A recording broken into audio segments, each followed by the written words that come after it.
Friends, இன்றைக்கி வந்து lemon rice செஞ்சுருக்கேன். இன்றைக்கி சாட்டர்டே ஆஸ் யூஷுவல்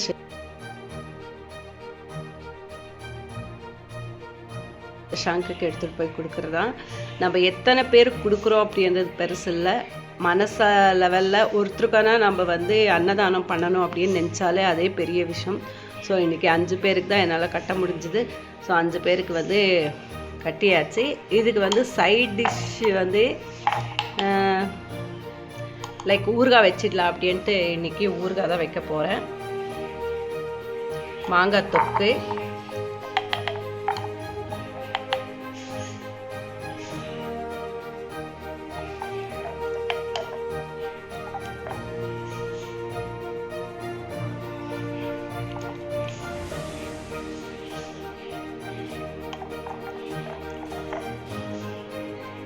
ஸோ உங்களுக்கே தெரியும், நான் ஆக்சுவலி ஒரு வீடியோலையும் சொல்லுவேன், இது வந்து பப்ளிசிட்டிக்காக கிடையாது.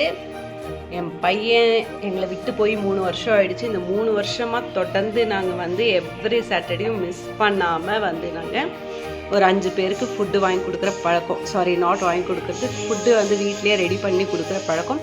ஒரு வாரம் ஒரு ஸ்டைலில் டிஃப்ரெண்ட்டாக செய்வோம். ஒரு வாட்டி வந்து லைக் லெமன் ரைஸு, புளியோகரை, கர்ட் ரைஸோ இல்லைன்னா ஒயிட் ரைஸு, சாம்பார், ரசம், பொரியல் இந்த மாதிரி வெரைட்டியாக கொடுப்போம். ஸோ இன்றைக்கி வந்து லெமன் ரைஸ் அண்டு தொட்டுக்க வந்து ஊறுகாய் தான் வச்சுருக்கேன். ஸோ இதை பேக்கிங் பண்ணிவிட்டு எடுத்துகிட்டு போயிட்டு ரோட் கார்னரில் இருக்க வயசானவங்க தான் நிறைய பேர் இருப்பாங்க ரோட் கார்னரில், அவங்களுக்கோ இல்லைன்னா பஸ் ஸ்டாண்டில் இருக்கிற வயசானவங்களுக்கு கொடுக்குற பழக்கம் எப்போவும். ஸோ உங்களுக்கு இந்த மாதிரி எதனா தோணுச்சு. இந்த வீடியோ மோஸ்ட்டாக நான் மெயின்லி போடுறதே எதுக்காகனா, இந்த மாதிரி நம்ம கொடுக்கும் போது மற்றவங்களுக்கு ஒரு சின்ன இது கண்டிப்பாக உண்டாகும் இல்லைங்களா. பார்க்கும் போதே நம்மளும் ஒருத்தருக்கான ஒரு டைம் ஒருத்தருக்கு சாப்பாடு கொடுத்தா நல்லா இருக்குமே அப்படின்னு கண்டிப்பாக உங்களுக்கு தோணும். ஸோ அந்த தோன்ற டைமில் நீங்களும் எடுத்துகிட்டு போய் ஒருத்தருக்கு கொடுத்தாலே அது பெரிய எப்படி சொல்கிறது, சிறந்த தானம் அப்படின்னாலே அன்னதானம் அப்படின்னு சொல்லுவாங்க. ஸோ அந்த அன்னதானம் வந்து இல்லாதவங்களுக்கு கொடுக்குறத ஒரு பெரிய விஷயம் இல்லைங்களா. நம்ம எவ்வளவோ சாப்பிடுவோம், எவ்வளவோ செலவு பண்ணுவோம், பட் அது எல்லாம் தாண்டி ஒருத்தருக்கு வந்து நம்ம கையால் கொடுக்கும் போது அதை விட பெரிய விஷயம் வேறு எதுவுமே இருக்காது. அண்டு இதை பார்த்து உங்கள் பசங்களும் சரி உங்களை பார்த்து உங்களை ஃபாலோ பண்ணுவாங்க.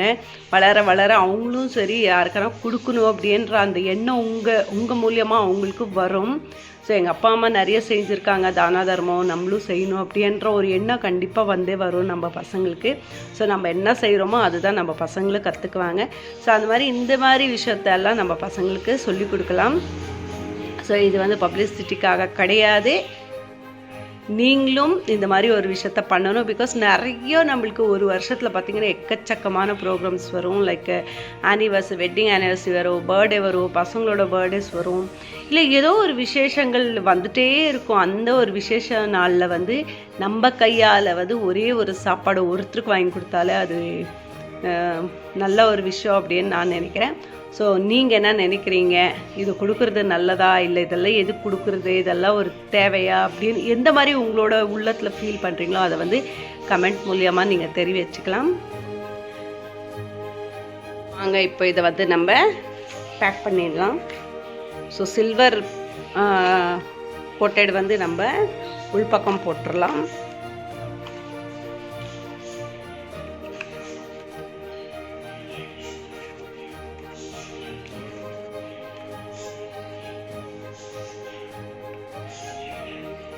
ஸோ இப்போ இதை பேக் பண்ணியாச்சு, நம்ம எடுத்துகிட்டு போய் கொடுத்துடலாம்.